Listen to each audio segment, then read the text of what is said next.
Tudo bom, pessoal? Belezinha? Alex da loja Lesson trazendo para vocês mais um veículo aqui que a gente está instalando um difusor.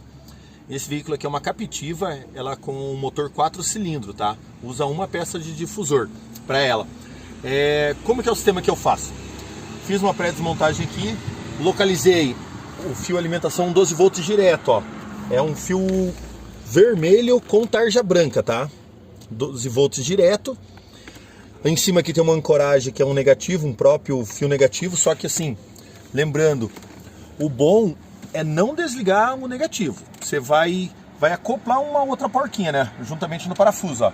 Pega uma porquinha auxiliar, conecta o negativo e aperta. O fio que eu localizei é um fio 12 volts direto. Então esses botões de vidro elétrico que a gente usa para fazer o difusor, ó, ele tem uma iluminação. Se eu ligar isso aqui direto no 12 volts, ele vai ficar aquecendo demais, né? Vai ficar ligado direto. E se o carro ficar muitos dias parado, ele vai descarregar a bateria. Então o que eu faço? Ó, corta a lâmpada, desconecta a lâmpada. Então não vai ter problema nenhum com aquecimento, com descarregar. Ele pode ficar alimentado direto, tá? Faça um pré-chicote, né? Antes de fazer o carro, né?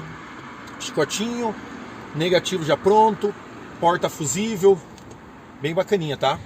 Vou mostrar o passo a passo para vocês aí. Alguém tiver alguma dúvida na parte de instalação, fazer algum carro específico, a gente desenvolve também, beleza?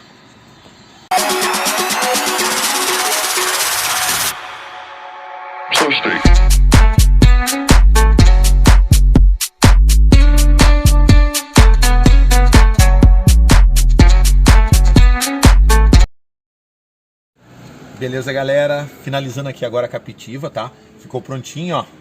Bater na partida aqui, ó. Aqui tá original, tá? Ó. Tá original, ó. Bem silencioso. Agora aqui vamos abrir o difusor, ó.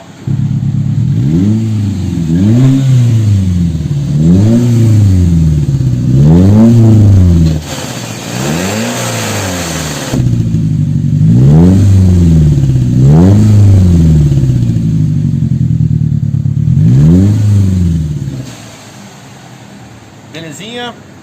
Quem tiver interesse em difusor para Captiva 4 cilindros, a gente faz em 2.25 polegadas, sisteminha tudo instaladinho, fica bem bacana. E desenvolvemos também projetos especiais. Beleza, galera? Valeu, brigadão, até o próximo vídeo aí.